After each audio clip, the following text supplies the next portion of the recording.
This meeting will be able to be rewatched afterwards. So, good evening, everybody. We'd like to welcome you all to the 50th SoConnect Data Edition. I'm Joep Sturen. I'm a senior business intelligence engineer, and I will be your host tonight. The event tonight will be a masterclass on Power BI, in which Dan Oostas will take us on a Power BI journey and transform us from Power BI zeros to Power BI heroes in just 1 hour. And in this session, Dan will focus on quite some topics. How to tell a story with data, what to do within Power BI, what not to do with your visualizations, share some general tips and tricks. A lot of it will be in Power BI, itself, so get a lot of nice insights. So going through all these topics will give us a better understanding of what we can do with our data, how to present this data efficiently, effectively, get the message across that we get from our data to our clients and to our end users. In the end, we'll have time for questions, for a Q&A. If you have questions during this session, you can ask them then. And before we start, I'm going to mute everybody. You can leave your webcam on. That's all right, but it's not obliged. If you have any questions or remarks, you can use the chat option in Teams to ask your questions. As I said before, the session is being recorded, so people can watch it back later. It will be sent a link and will also be on the SoConnect Data Guild page. So that's my intro. Please enjoy this presentation. Dan, take it away. Well, thank you very much, Joep, for the nice introduction of this evening. And also from me as well, welcome to everybody. I'm glad to see there's so many people joining us tonight. So I think a lot of people are interested in this topic about Power BI visualization. So that's exactly what we're going to talk about. So again, thanks, Joep. Just a small announcement is that I won't be able to see raised hands or questions in the chat. So Joep is the moderator, so he will pick up your answers in the chat, or he will interrupt me and ask the questions if necessary. If you want to, you can do it yourself also as well. But be aware that I'm not able to see what is happening outside of this presentation. So, all right, this evening, what are we going to do? Well, this is the program for tonight. It's a short program with one main event. We're going to start off by a little short introduction. After that, I will take you to some bad examples of data visualization as a warm-up and a starter for the main program, which is the report design tips. And I'm hoping to do this in 45 minutes. Earlier today, it took me a little longer, so I'll have to speed up the pace a little bit. But I'll manage. I'll try to be done in about an hour. And after that, there's time for closing remarks. It's here set for 5 minutes, but we have longer than that. So feel free to stay a little longer and ask the questions you might have. All right, then we'll get started with our main program. Tonight, we're going to share valuable tips and best practices on data visualization. So how do you create stunning reports and dashboards? Well, we will see that with a few adjustments, you are able to move away from the standard Power BI look and feel and take your report really to the next level. So this enables you to create visuals that are easy to understand and interpret by your clients. So how can data visualization have an impact on user? What is important is to whom are we telling the story, and what is the story we want to tell, and what message do you want to convey? So most of all, it's about making choices. What are you showing and what are you not showing? And it's all about understanding and relating information to each other in order to get that story across. This is what we're going to talk about later on in the evening. These topics will return when we will be looking into Power BI. So numbers itself, they have no meaning. They're just small digits. It needs context, and only when it has context, it will have meaning. So 100 kilometers an hour doesn't say a lot. It does when you know that the maximum speed, for example, is 15 kilometers an hour, or maybe 120 kilometers an hour. And that's an important piece of context which gives meaning to numbers. And this is what we're going to use and do tonight. Tonight I will be demoing how you can shape a messy report into a nice, clean, meaningful and impactful dashboard. But before we dive into Power BI, let's take a look what not to do when it comes to data visualizations. So I found some nice examples which are from real life. People who thought it might be a good idea, but well, we might think twice if this is really the wrong way, the right way of doing that. So, for example, using this donut chart, it's always a nice visualization if you don't have too many categories. But at least if you use it, make sure the donut circle corresponds to the number you're reporting on, because this is only distracting for people. Same goes for this one. I mean, the rings say 50% for all of them, but the numbers say something completely different. So you have to be sharp on what you're sending out. And here another example. This is the price of beers. And just take a closer look and look at the size difference in the glasses. So the difference between Ireland and Spain doesn't really is in the right ratio compared to the difference between the price of Greece and Spain. So this is something you have to be cautious about. And the same for this one. It's one from Fox News. I had to put it in. It's bar chart rule number one: always start at zero, and that's something Fox News might can learn something from. And the final one, it's a word cloud, very popular, but just make sure that, well, you just check it before you put it out, because, well, I have to experience what now? It's it's an example of yeah, how not to present your data. All right. So if you can't get enough of this is all coming from Reddit, and they have some channels. One of them is Data is Ugly, where these are coming from, and there's also the channel Data is Beautiful. So if you want to see more about it, just visit it, and then we make sure you can see more of these examples from real life. So okay, we are going to the main program, the designing tips.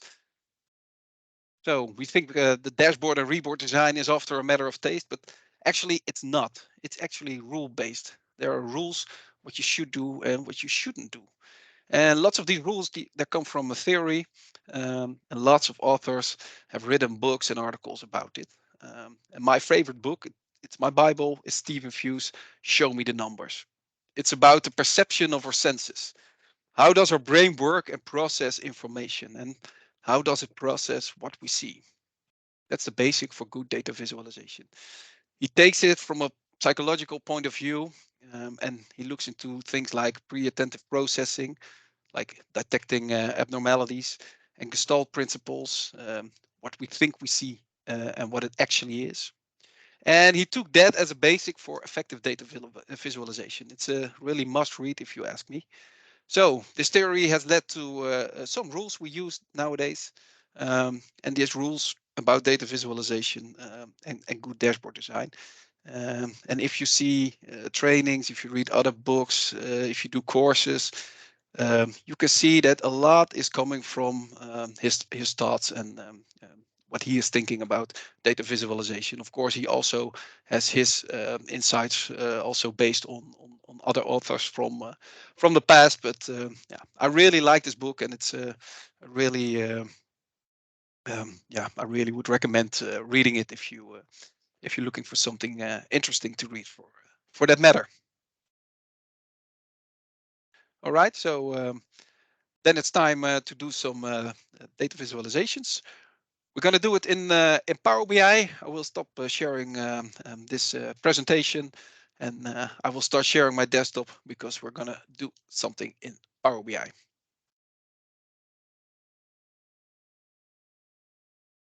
So I took the liberty of already setting up something in Power BI, which is what we're going to use tonight.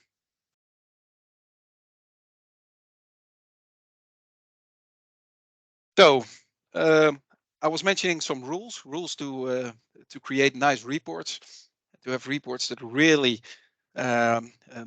change the way people look at data. And these are based on 7 rules. And these 7 rules, based on these 7 rules, I'm gonna create, or I'm gonna recreate a report into something much more better to use. So some rules are, now let's first take a look at the dashboard I want to show you. So this is the dashboard. It's a company dashboard. It's something from a company called the Papau Factory. Obviously, this is not the real dashboard, but this is just a mock-up dashboard. And imagine you're a Power BI developer, and somebody asks you, "Okay, you have to make a report for me," and yeah, you have to go start building your report. And all of a sudden, this person comes to you and says, "Oh, well, I already created a report. Don't you think it's nice? What do you think of it? You think it can be improved?" Well, to be honest, if he shows you this, I would say there's room for improvement.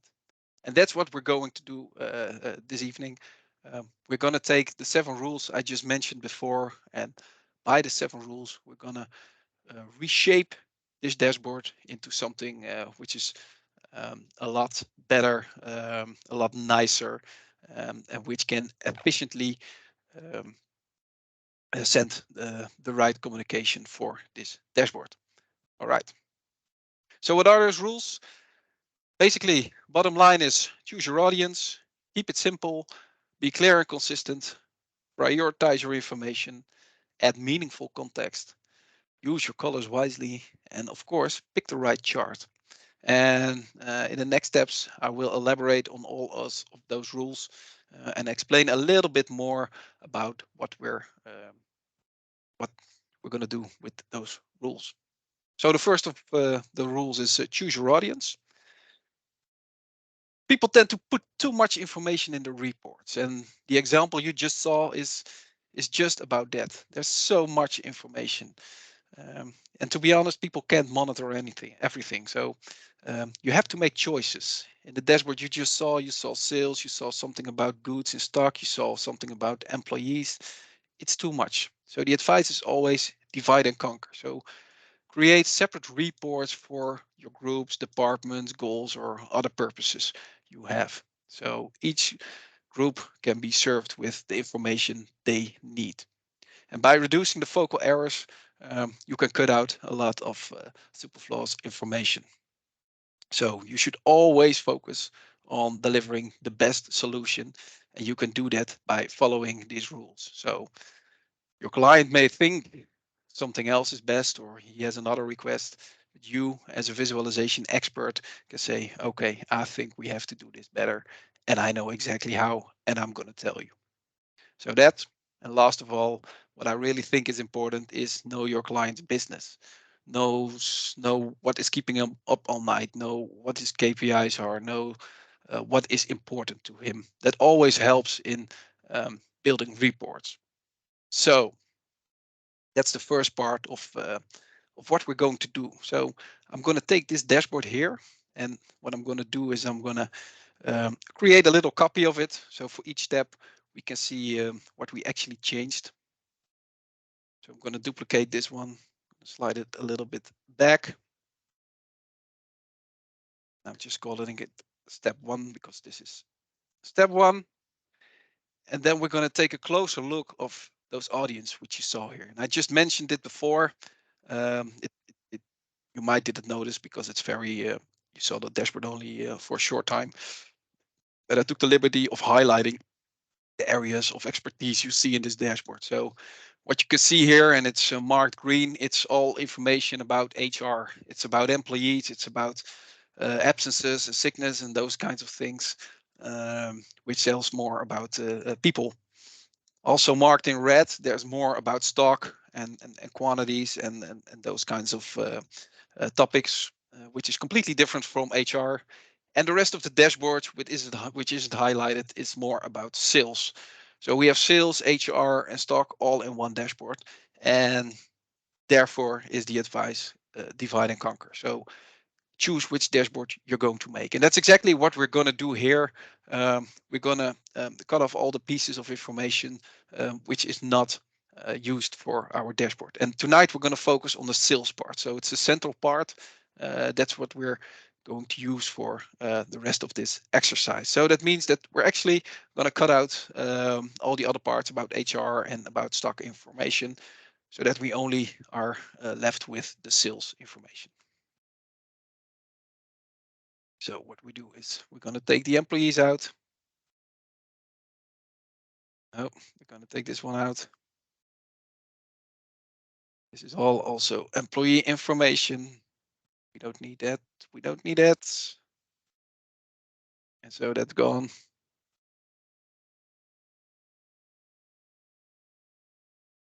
Our employee stuff, stock and inventory. No room for that here. These visualizations. It's not that this is not useful information, but it's worth to create separate reports for that. So now that we have removed all this information, you immediately see there's space here. It feels like there's room to breathe. And that's exactly what we want to accomplish with this exercise. So that we have more space and that we have more places we can put our visualizations. So if we're going to talk about choosing your audience, this is exactly where this is about. There's a lot to improve on this dashboard, but as I said, we're going to do it step by step. So let's go back to the rules. Next rules is, oh, this one is not, it takes it in my navigator, so I don't want that. The other rule, the second one, is keep it simple. And that's a rule. It doesn't only apply for Power BI reports, it applies for a lot more we share in life in companies. It goes for emails, it goes for PowerPoints, it goes for Excels. There's a lot in life we can keep simple, but well, tonight we're going to talk about Power BI. So Power BI, let's keep it simple. So what do we mean by that? It means in a report, we have to get rid of all kinds of unnecessary elements. Think about backgrounds, think about 3D effects you put in visualizations or shadow effects, lines, logos, images. Also try to avoid bold and italic and underlined typography. So that's what we mean with keep it simple. It keeps it simple, lean, and clean. And also what you just saw, and I'm going to show a little better, is that you saw some scroll bars. It's also not best practice, because the page size of the report you just saw was not the best page size to use for a report. And I'm going to show you exactly what I mean with that. First, I'm going to duplicate this one again. Make sure you'll have this.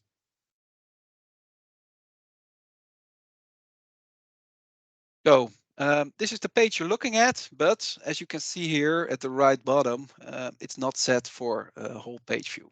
So if we put it on like 100%, you see this is actually how a usual report viewer experiences the report. It has to scroll down to see all of the information. And that is usually not best practice to do so. Because we don't like to scroll. The whole idea about Power BI is that it works like a PowerPoint. You have a page, you fill it with information, and if the page is full, you go and create your second page and you put more information in there. And by doing that, you can tell a story better. So it's a way of storytelling, which is much better in practice to use. So that's why we use pages in Power BI. Also, what is important to know is that Power BI is also available on mobile phones and tablets. And looking at a report on a tablet with scroll bars, it's very difficult to manage. So that's also why we say don't use any scroll bars in your report, because on those devices it's very hard to deal with them. So don't do that. Okay, what I just see is that I just took the wrong version. That doesn't really matter. So I'm just gonna copy the version where we just left off. It's always the risk with live demoing is that you just accidentally copy the wrong page, but no worries. We're just gonna continue with this one.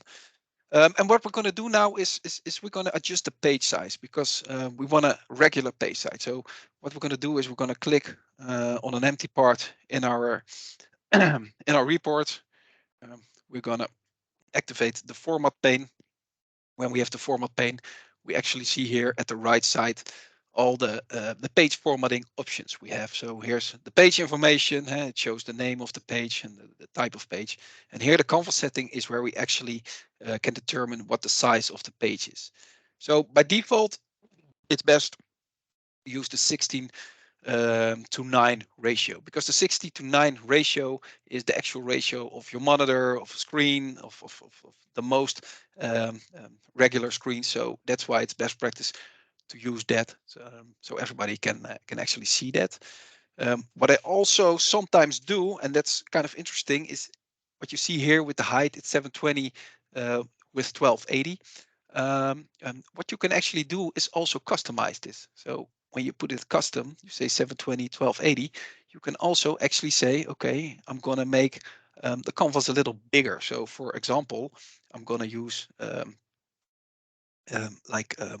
example 900 by 1600, which is actually putting two nils behind the 16 and the 9. You have the same aspect ratio, so it's still the landscape view of your report. But what this enables you to do is that, for example, you have here the legend. If you want the legend font to be smaller, you can actually set that smaller, because what you might know is that the smallest font is always 8. And if you think 8 is too big, by blowing up your canvas, so to say, it feels like the 8 is going to be smaller. The only thing you have to do is blow up your visualizations a little bit more. So you can put the same on the canvas, but it allows you to create more pixel perfect reports. For now, I won't do it. For now, I'll just leave it at the 16.9, so that we make sure that it complies with the rest of the report. I just want to make sure by putting it a little bigger that we have all the information. So I'm going to drag this up a little bit so that we don't lose visualizations when we reduce the page size. So that's what we're going to do now. And it looks like we still have everything. So that's the first thing that we do regards to keeping it simple. Another thing for keeping it simple, as I already said, is also do something with your backgrounds. So we're gonna remove we're gonna move lines, we're gonna move logos, we're gonna remove all those extra things you see. Like, for example, we have a card here, it has a shadow. We don't like shadows for that matter. It has a border. The border, it only distracts from the number. So there's no reason for leaving that in. And the same goes for this one. We can just leave the border out. We can just leave the shadow out. And then that's a lot better. And the same goes for the background of the page. It's also, yeah, it looks nice. It has nice colors, but it doesn't really add something to the message we want to convey to our users. So we're going to put that out. You simply go to your back canvas background, see that there's an image, and just by clicking on the image name, you can remove the image. And now it's just a simple, plain, white canvas, which is much better for this report. And well, we're gonna just do a little clicking. We're gonna put them a little bit separate from each other, and it gives more space and it gives more room for the report. Okay, this is not. We're gonna go continue in this process, so it's not really important where it's positioned now. So that's regarding rule number 2, keeping it simple. I think this already makes a lot of difference. So that's always good to see. One other thing of keeping it simple, and that's also very important, is alignment. And what do we mean by alignment? What we do mean by alignment is if we create reports, what we want to do is that we want to have all our visualizations like as if it is placed in a matrix.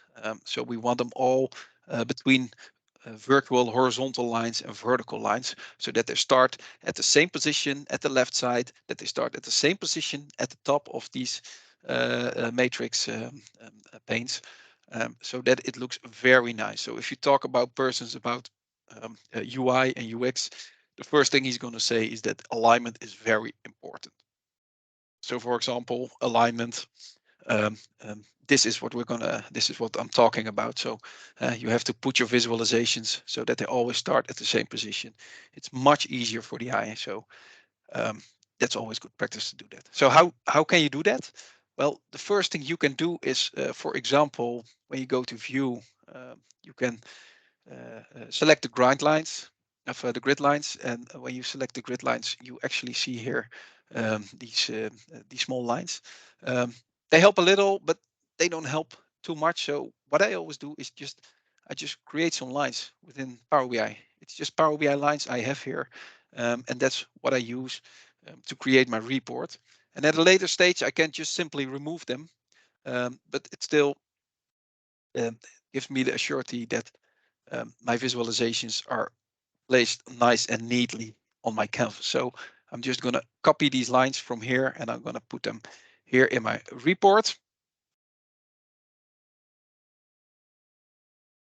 And then what I have to do is just place some visualizations always between what we see here. And what comes where, it doesn't really matter for now. The most important thing is that we put everything in a little box, so to say, so that we have a little bit of clarity in what we see here. So I'm going to put that here, and here some customers. Can do this a little bit.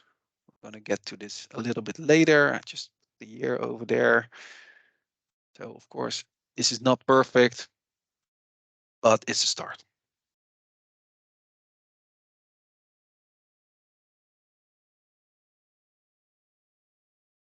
So as you can see, step by step, it's getting a little bigger, better.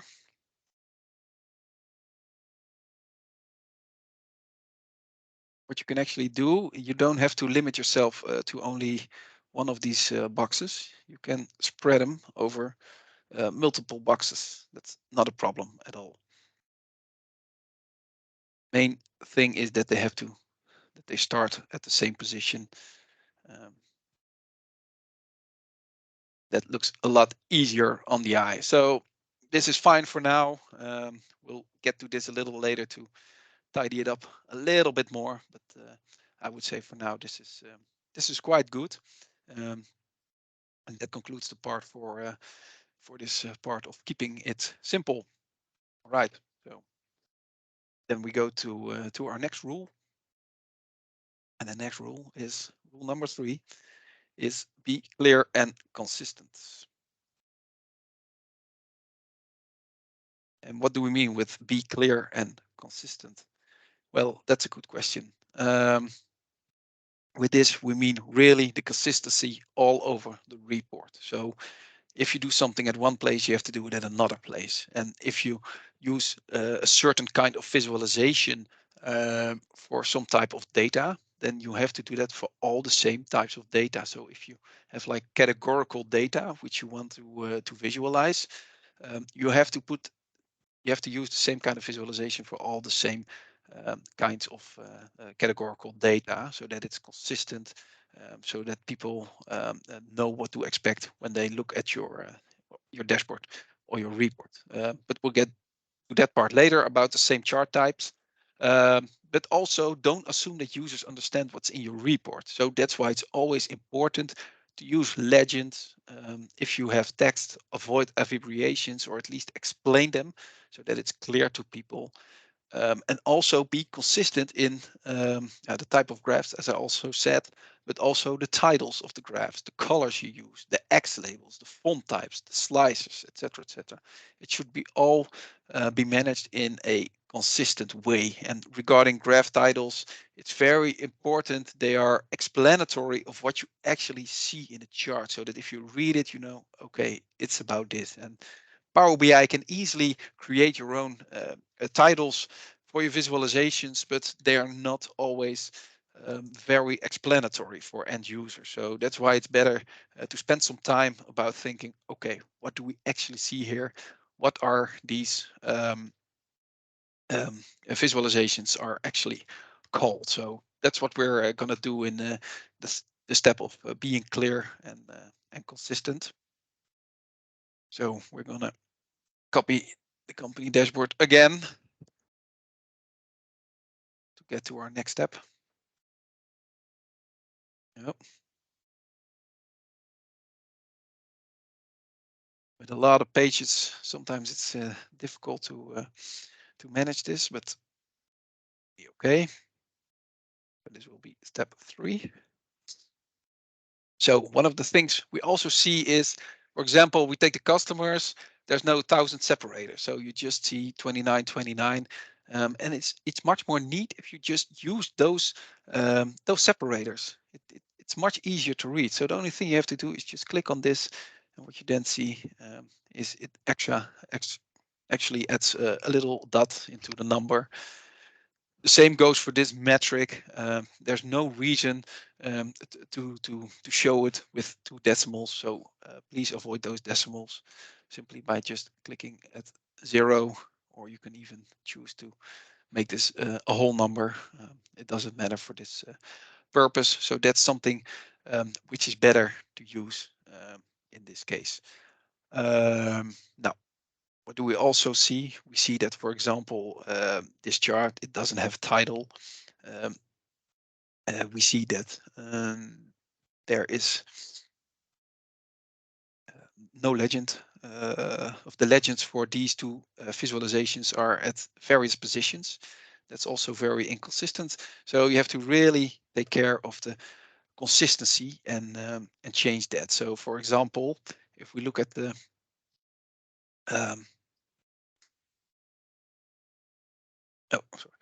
if we look at the legend, we can actually see here it's font 9. I prefer to have it font 8, and you see it's at the bottom center. Here it's not at the bottom center, so we're going to move it to the center of the bottom, also font type 8, so that it also is consistent and at the same position. That is very important. You see here there is no legend at all, so we will add that as well because we have to be consistent. So then we need to add the legend as well, but also at the bottom center. And we put it at font type, font size 8. And what you also sometimes see in Power BI is that they now have for axis, they have the title axis. And for example, here you see a title X of an X title, and in the other ones you don't. Also try to be consistent in that, regardless if you choose whether to use it or not to use it. That doesn't really matter for that part. All right, so that's the part of the legends. What we also see is a little inconsistency in the type of visualization, because here we have a gauche type of visualization. Here it's a card. Here it's a card. So we have to do something about that in a later stage, but that's also very inconsistent. So that is something we will change. And another thing, as I said, are the titles. These titles are not very explanatory. So I would say it's very wisely to change it to some more meaningful titles. So, for example, the bar graph should get a title. And I have to see what's on there. Yep.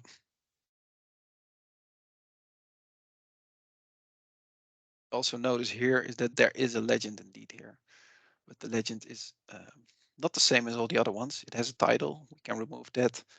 And I think the font type is a little bit different compared to the rest. It's way too big. So we're going to make that the same as the rest again. And regarding to those titles, I think we can do better than that. So I'm going to do something like sales costs by date. Also try to be consistent in capitals for that matter. And there we have the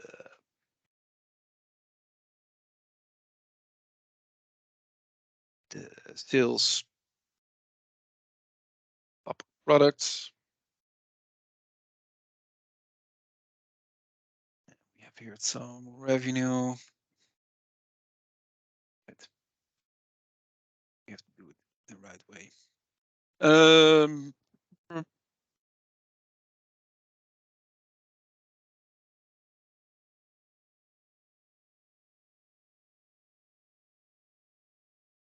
Let's gross profit. I think that's all right. Maybe we could put it in the. No, it's all right for now.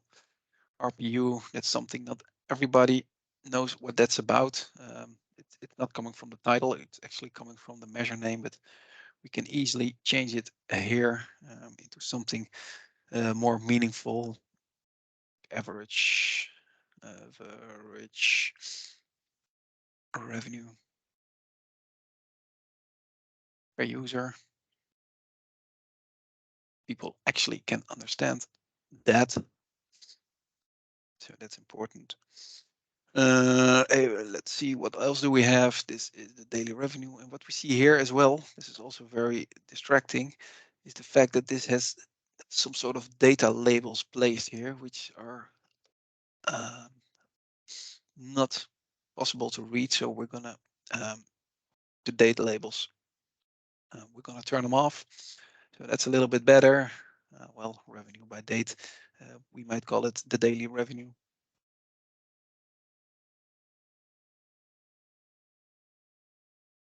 I think we can come up with something better for this. Weekly sales, example. Gender. No.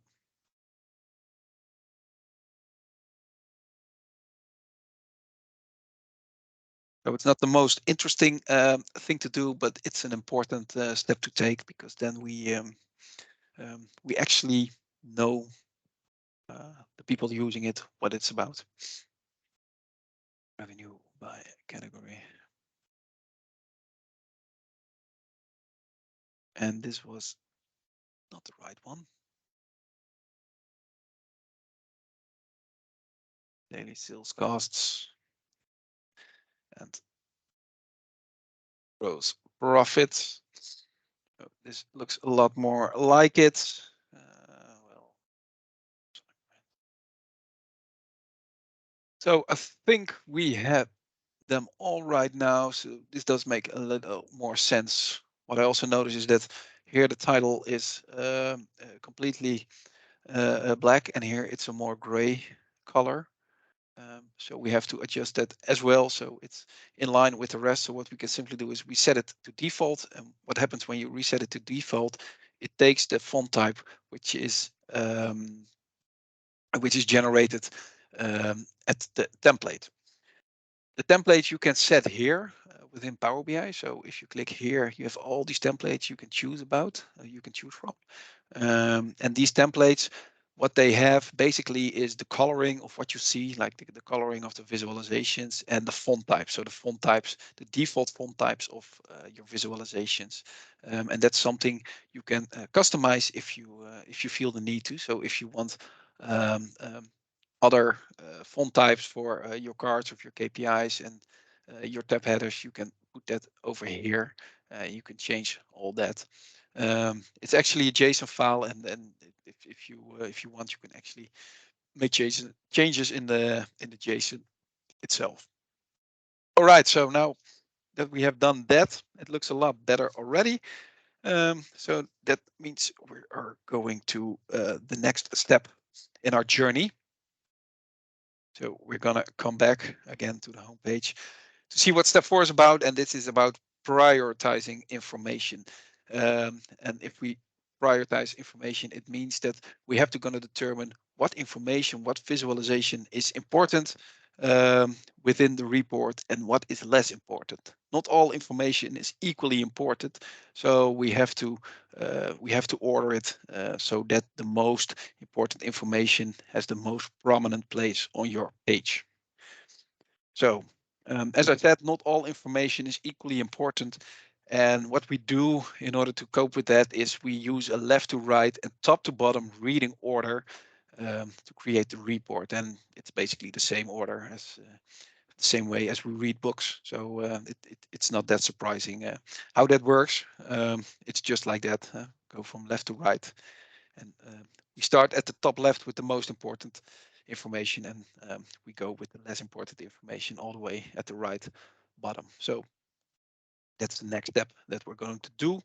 All right, so therefore I will again duplicate my page.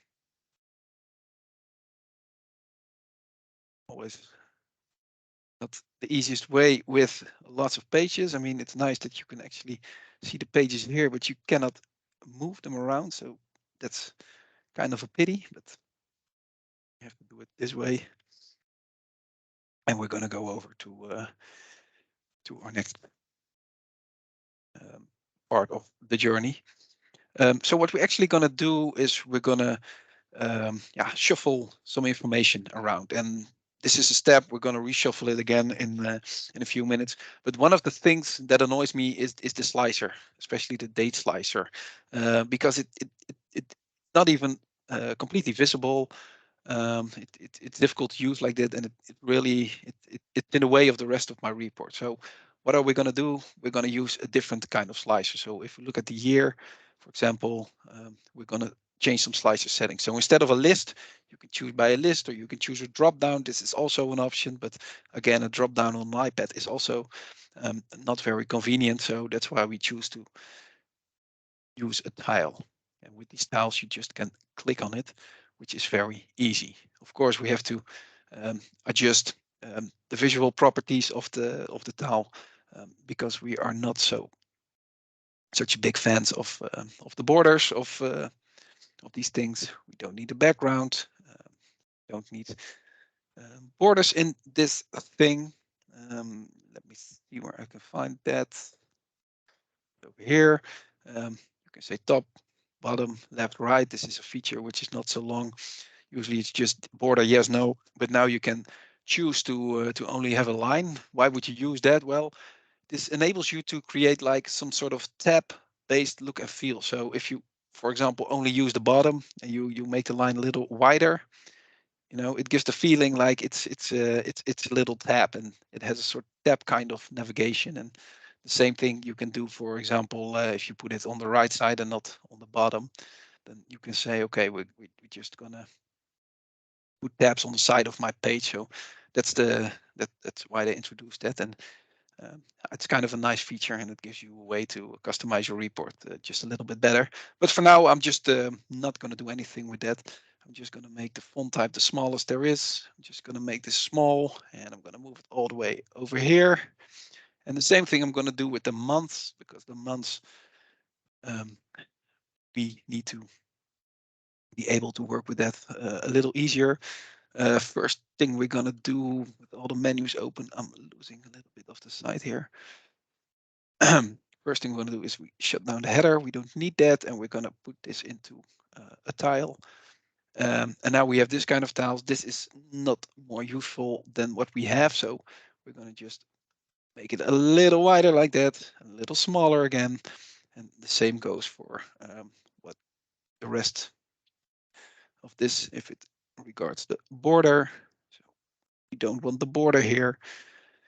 And now it's just a lot easier on the eye, as you can see. So this is pretty nice, I would say. So at least it's not in the way of my visualizations. It doesn't distract the message I want to send out with the visualization. So I'm going to put them a little close to each other. Now the title is in the way. What we're going to do with the title is we're going to move it just over here. The title is not that important. It needs to be that big.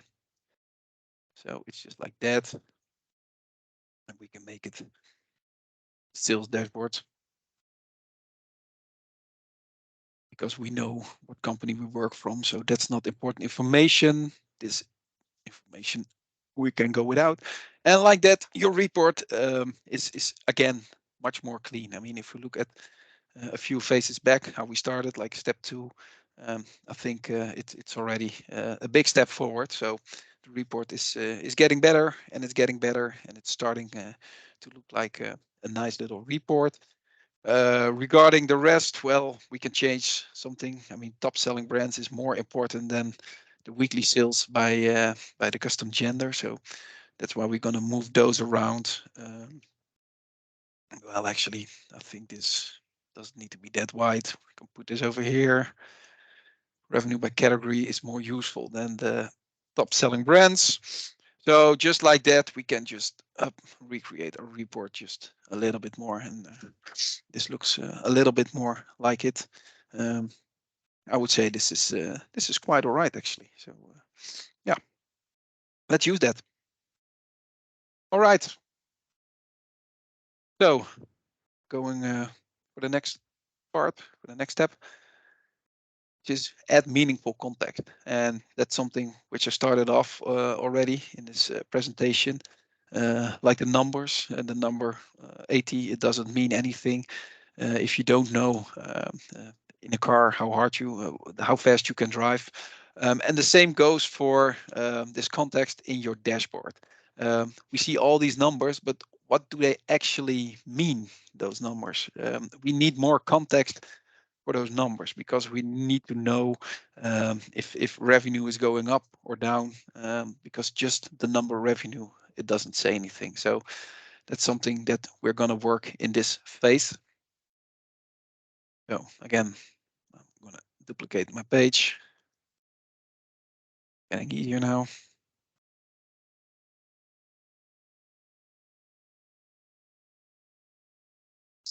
So what we actually want to do in this phase, as I said, is reshuffle again a little bit, because I don't think that the visualizations in combinations with what we see convey the right message. So we want to have something else here. So first of all, we're interested in the revenue. I think the revenue is a very important KPI. So we're going to use the revenue. So what we're going to do is, well, for this matter, we're going to copy this KPI card, use it, do something with the revenue. So let me see, where is the revenue coming from?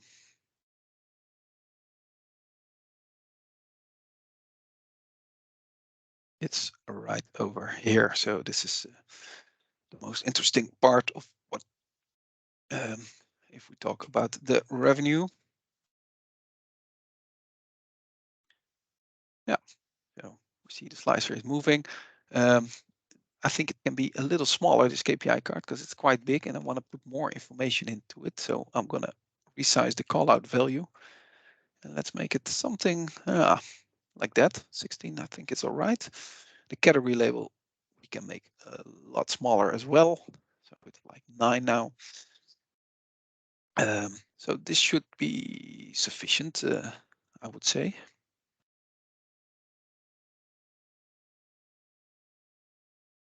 What we can do is we can give it a little gradient, so that is actually the number gets more attention than the actually explanation of the number. So that's very important to use. What else can we do? We can, oh, copied it. And for example, add something like the target of the revenue, because we want something to compare this with. Because if we look at meaningful context, not only do we need meaning, but we need something to compare it. So preferably we use a target or we use some historical value so that we can actually compare it to some other value. So that's exactly what we're going to do here. So the sales targets, just like that. And now it gets some meaning because we see we have an amount and we have a target and we're not on track on the target. And we can actually just have the difference in a visualization as well. So the sales target,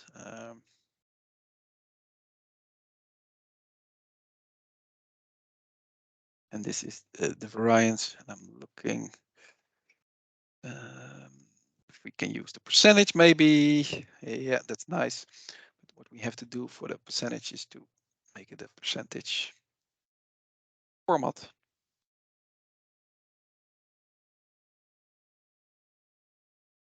So that we can actually see we are not really right on track. And for this one, it might be interesting actually to have it with 1 decimal so that we can actually see a little bit about this.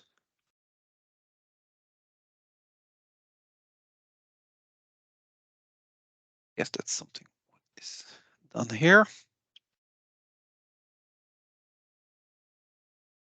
So we'll put 1 decimal, that should be enough. So this is quite interesting. So now we actually have some meaning to it. And what we actually should do is we have to colorize it. So what we can do is that we can give it a little color, a learning color if it's not the right value.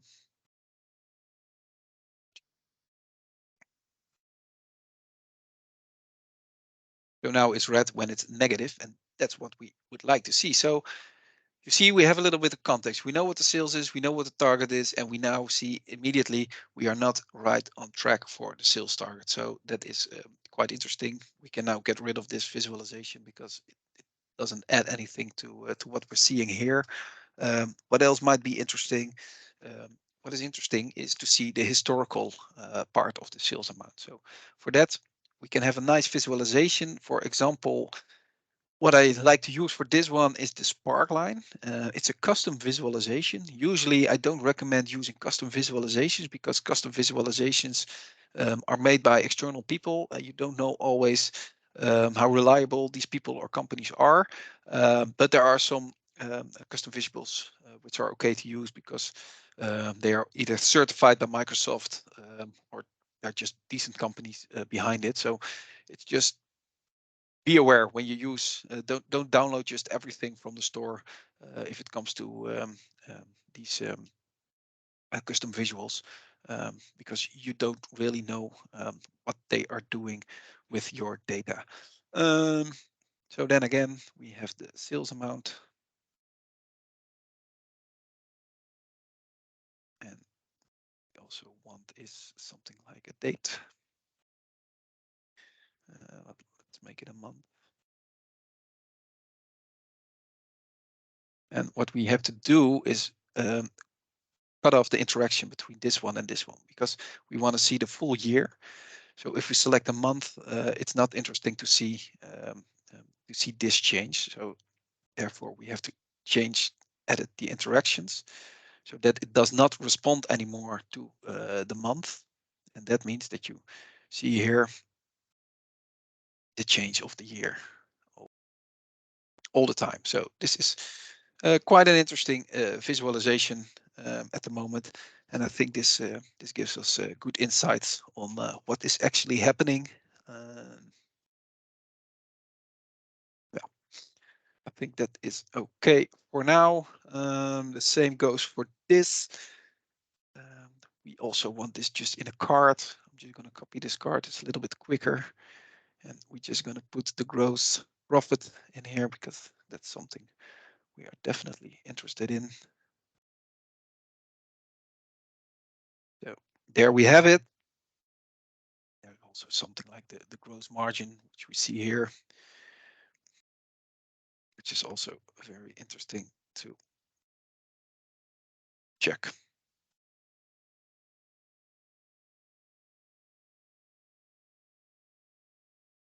So there it is. And just like the other percent, we can get rid of this one, like the other percentage. We can say, okay, I want this with 1 decimal. So we know what we are talking about.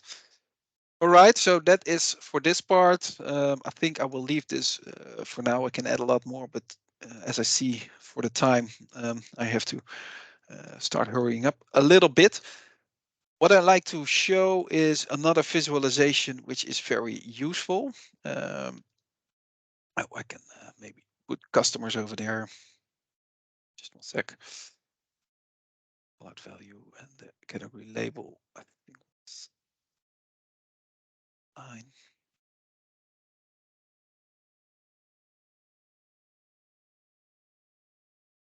Right. Is looking at, for example, this revenue chart. This revenue chart is sort of interesting, but it misses the context. And if you look into the App Store, and if you, I referred earlier about Stephen Few's book, Show Me the Numbers, he also talks about a specific kind of visualization, which is the visualization, which is called the bullet chart. And a bullet chart is a nice visualization in which you can actually plot the actual, the history, and the target all in the same visualization. So that's quite a nice visualization. So I just want to add that visualization and show you what that can do for your report. Not everybody thinks this is easy to read, so sometimes you have to help customers, but once you get it, it's a very clear it's a very clear visualization. Just going to search category. So there we want the category. We want, of course, a value.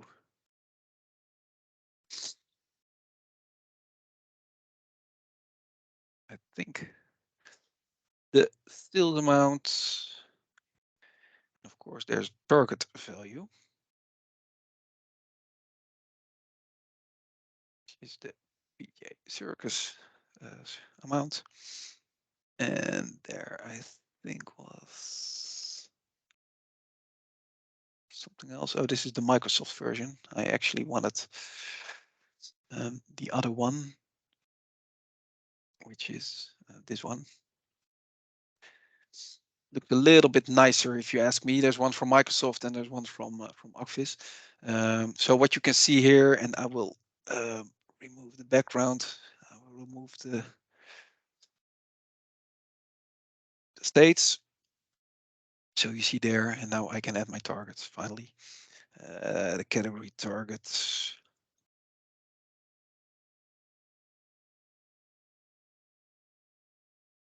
Category targets.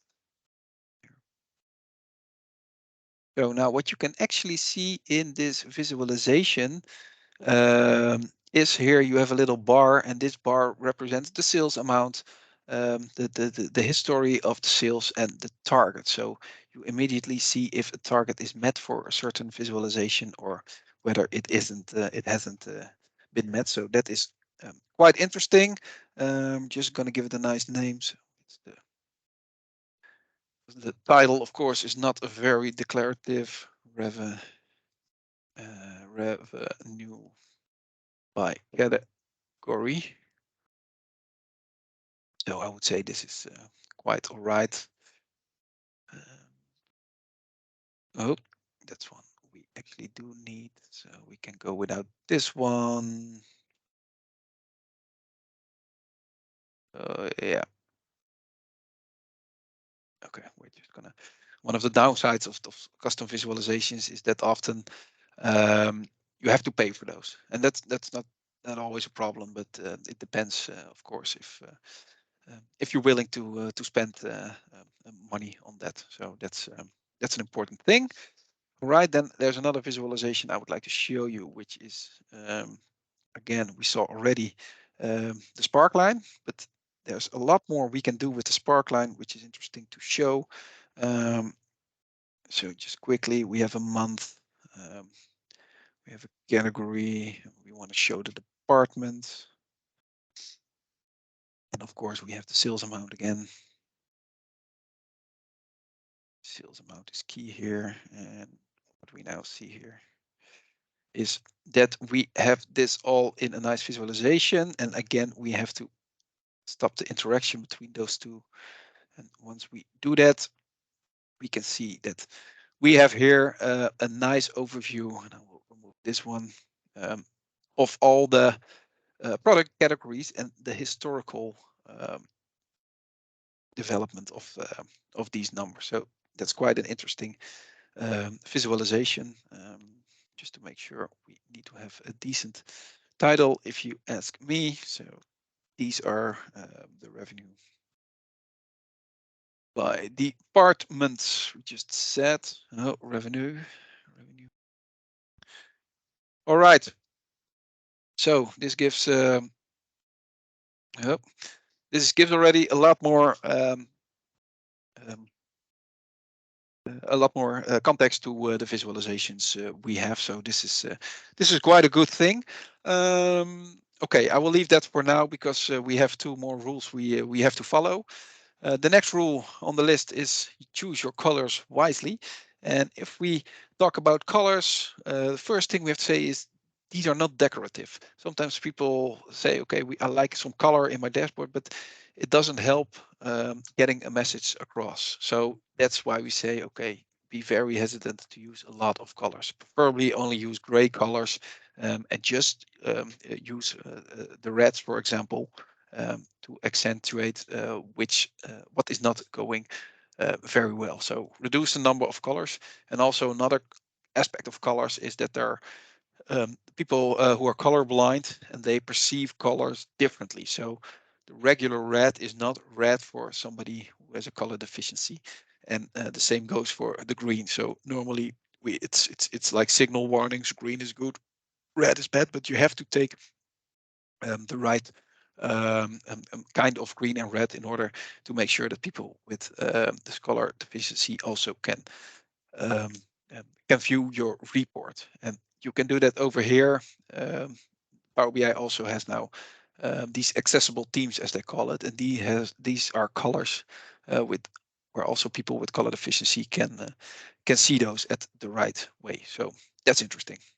So regarding our dashboard, and this is quite interesting, we're gonna get rid of all the colors that is in it currently. So it makes it a little more shallow, so a little less colorful. So first of all, we have some color here. It's not a lot, luckily, but what we do is we use it. We only use gray tints. So see here, it's some sort of brownish tint. And now we can say, okay, the sales amount is really a bold black, and the target is just a little bit. The same goes for this one. You can do some nice things about this as well. The conditional color. So for example, if it's less than something, you can say, okay, it's red, for example. So now you can see that the reds are marked as being red. And the other colors I also want to get rid of. This is previous year sales, and this is this year sales. So what it does now is that it shows you at just in the blink of an eye all the categories which did not meet their target yet. So based on a color, you can already see what is going on there. So that's quite interesting. The same goes for this one. We now have two dots here, the lowest and the highest, but we actually don't need that. So that's why we can say, okay, we're just gonna get rid of one of those points. So we skip the higher points, and now you see immediately the signal warning it represents. Here we have too much color, if you ask me. So we can reduce the colors gross profit is going to be black, and the sales cost is going to be a little more gray, for example. Doesn't really matter for that matter, and here the same. So okay, this might look a little less colorful, but still it conveys the message much more, because if you focus on the red items, you immediately see what you should focus on. And that's the whole purpose of creating these nice dashboards. All right, so that being said about color, we're going to the last rule, and the last rule is the part of the right chart. So of course, it's important that, and it's one of the most important things, you always choose the right chart for the type of data you have. And there's actually a rule book for that, so to say. So there's actually a rule if you have like a trend data, if you have categorical data, if you have ranking data, what kind of visualizations are best practice to use. There's a visual reference card for it. I put the link in here. So it's created by SQL BI, and there's a lot more vendors and parties who created similar things like this. And this is all based also on what Stephen Few thinks about it. And what you see in this card is the green ones are the preferred visualizations, and the other ones are less preferred, where the gray ones are the ones you should never use, for example. So just take a look. I will not go over this right now because that takes a lot of time, but it's very interesting. So in Advantage, what do you want to visualize, and then take this card and see what kind of visualization is best for your visualization needs. So that brings us to the remaining of our dashboard, because when you look at it, you see that not everything is quite great. I have an opinion about the pie chart, about this chart. It's not the best chart, so I would say we're going to change it just a little bit. Get it again for the last part. Because, for example, if we take a look at this one, what we see here, this is coming from the dashboard. It's the daily sales cost and gross profit. But the question is, why is this stacked line chart? Because what you do not realize maybe is this is stacked. So in order to see what the profit is, you have to go from the top of the sales cost and visually check out how big these parts are. So you cannot see in one blink of an eye what the profits are doing. So that's not a good thing, and that's why it's better just to use a regular line chart, so you don't have this problem. So if you put a regular line chart, this shows it all. It's a lot better with that respect. So that's actually what we're going to use in our dashboard. Just copy that.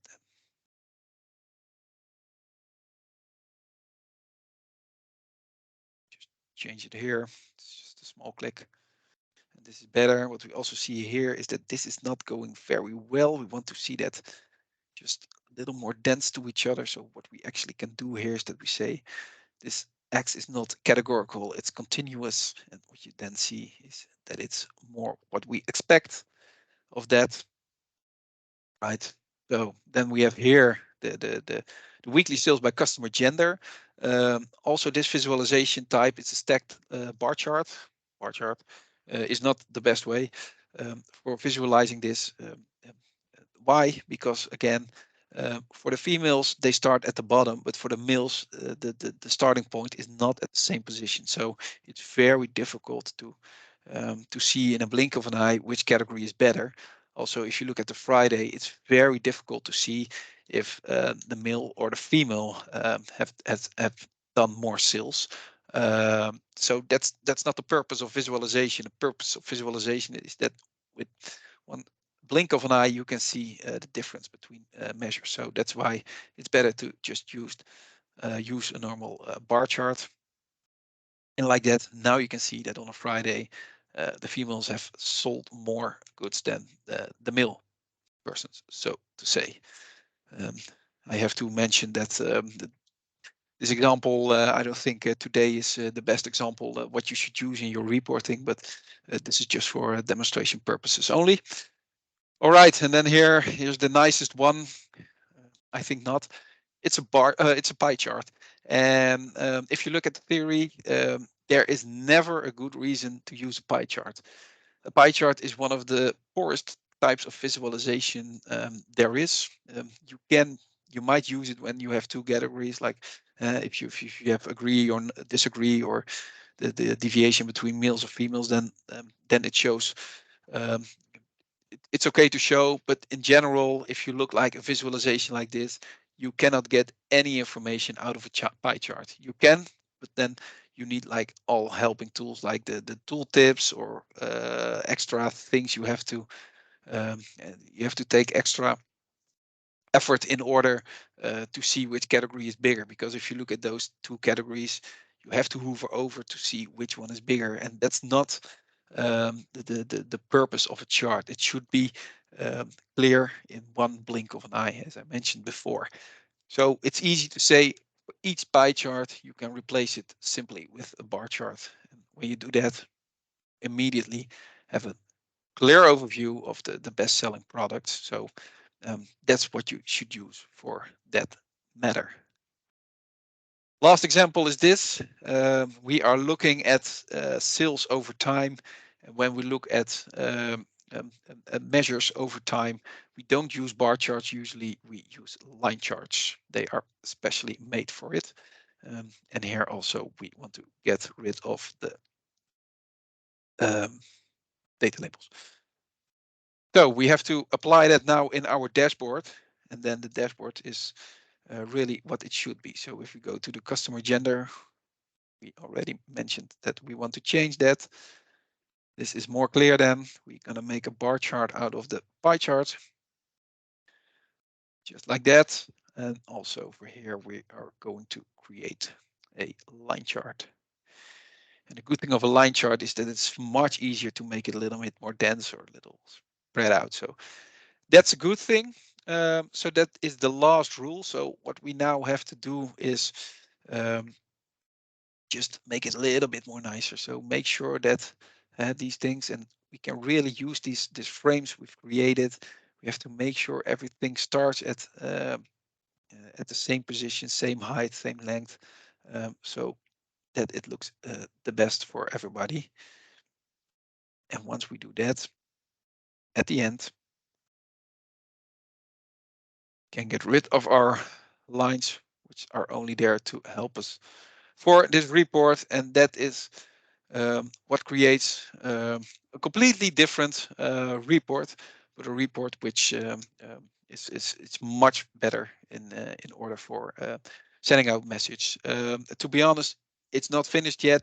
We should take a few more steps in order to get it perfectly ready, but because of the time, I will leave it like this. I think you can assume that from this point on, you can start, or you can continue in building your dashboard. So please keep in mind the most important rules for data visualizations in order to create your perfect dashboard, so to say. I will send out these slides, of course, so you can take a look at it. And that is one of the most important things for now. All right, that's it for my presentation here and my demonstration. So I'm gonna stop sharing my screen, and I will put on the slide deck on again. I don't know, Joep, are there any questions that came in? No questions have come in yet. So we can open the floor to questions. If you have any more questions to ask Dan, please do so.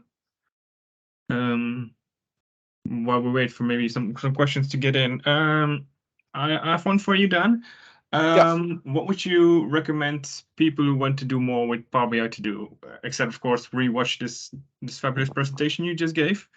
But what are some other helpful sites or things that people who want to learn more about Power BI can visit? Yeah, that's a good one. Well, I actually do like the learning portal from Microsoft, so Microsoft Learn. It's not only for Power BI. You can learn every tool, of course, from Microsoft. But the good thing is from Microsoft Learn, you can really click like, are you a business user? Are you a developer? What kind of role do you have? And according to that role, they can give you the nice the courses you can take in order to get better for that. So I really think that's helpful. It also tracks your progress.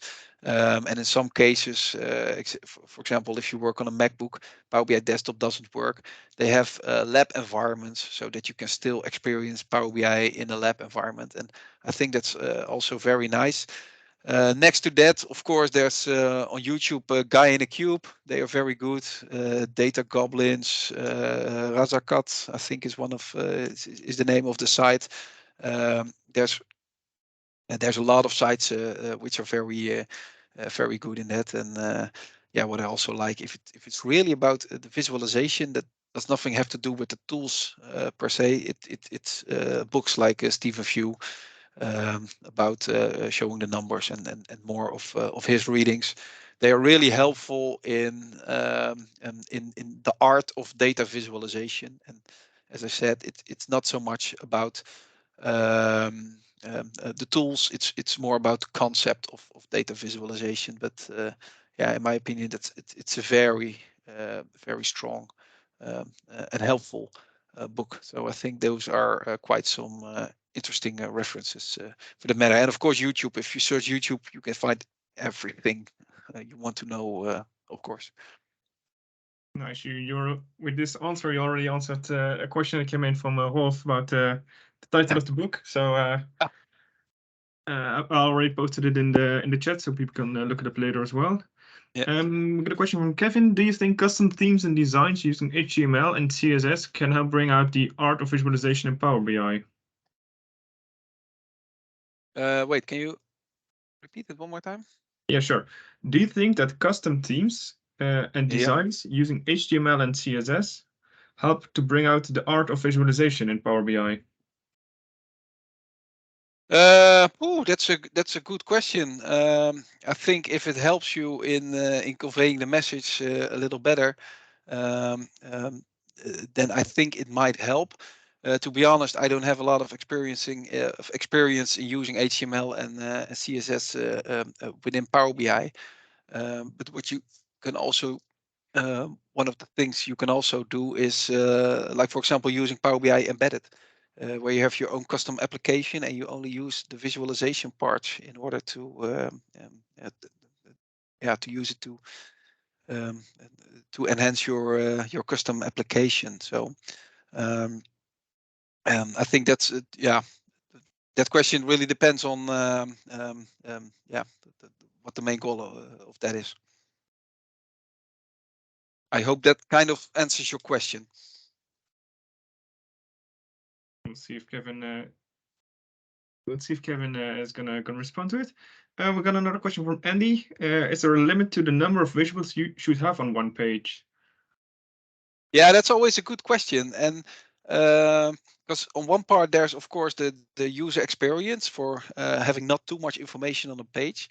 But on the other hand, there's also the part of performance. And what we often experience is that if you put too much information on one page, it can take it's bad for the performance, because for each page you load in Power BI, at that moment, all the data is being loaded into memory if you use import mode. And with big data sets, with complex visualizations and even complex ducks into your report, then you might have the risk that it takes a while before your page loads. So in those cases, it's advisable to put less visualizations on one page than, for example, when you have a simple data set. But I think it's always important to take a look at what feels right. I mean, you want to have some space between your visualizations. You want to make sure it's not too overwhelming. So there's not a fixed number of amount of visualizations, and it really depends. As you can see in the example, if you use like those little KPI cards, yeah, you can put some more on that than when you use using a big bar chart. Yeah, I think it's dependent on that, and yeah, the type of storytelling you want to do with that. Because what you also see is that sometimes you use the first page just for the high over, the dashboard, the high over numbers, and you really go into depth in the detail pages, and that's why you have more information. Nice, thanks for the answer. Next question we have is, where do you keep the explanation of all these numbers? Yeah, that's a good question. In Power BI, you have the opportunity to either add little buttons to visualizations, and in these buttons you can put the information about a certain measure or something, which if you as an end user hover over it, you can actually see it. There's also a way to put it already in some how do you say it, explanation comment fields, I think. And another thing what you see often is that people add an extra page to the report, like a starting page for something like that. And in that starting page, they're going to give a whole explanation about the measures you see and the calculations that have been done. So there's multiple angles to go into this. There's multiple ways to handle that. Yeah, it kind of depends what your preference is. And what you also see sometimes is that nowadays in Power BI, you also have the opportunity not only to put a title in your visualization, but also a subtitle. And a subtitle is also an opportunity to give a little explanation about what you see. Nice. So, those all seem like valid things to do. Another question: what's your opinion about using the Zebra plugin Power BI? Yeah, that's a good one. I think the Zebra plugin is how do you say it? It's a respected company, so you get the quality what you pay for.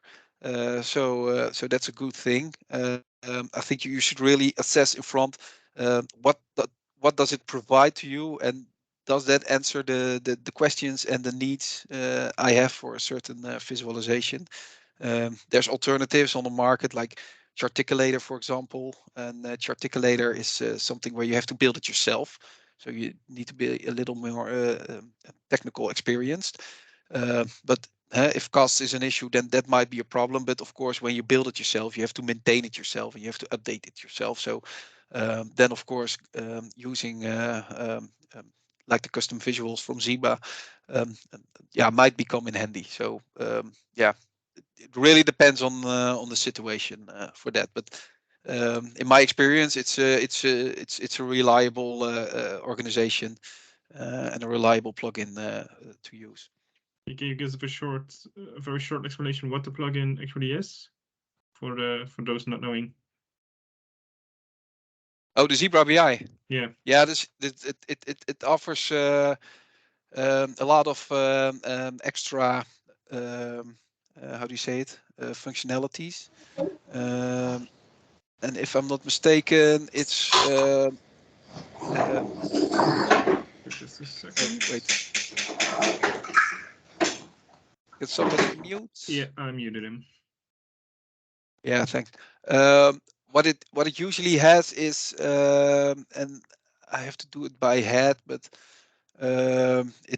it gives some more it gives some more freedom, and I think Zebra also has the financial reporting standards. I'm not sure. I'm not 100% sure.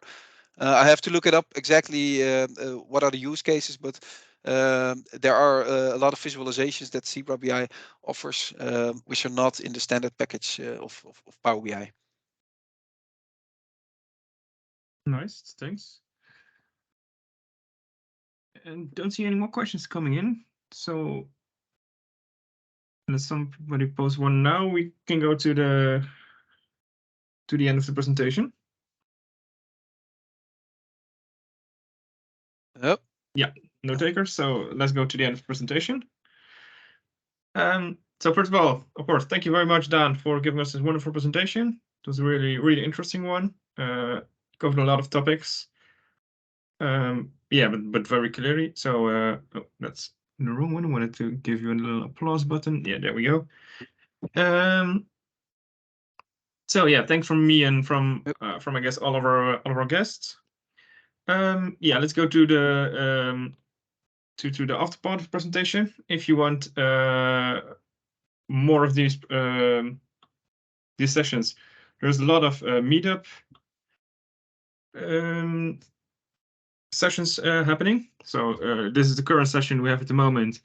There are some more Power BI sessions coming up, but also more global data sessions like the data mesh and data as a product session on the 25th of May, and a deep dive into Purview unified data governance. And of course, the always well visited Power BI quarterly updates that we give each quarter about the new updates in Power BI. Always very interested to see what Power BI, how many updates Power BI gives out every quarter. It's quite a lot. Those are really nice presentations to visit. You can find them at the society.nl/events. You can also, of course, visit them via the meetup links and sign up via Meetup. We also have blogs. Those can be found at medium.com/societyblogsnl.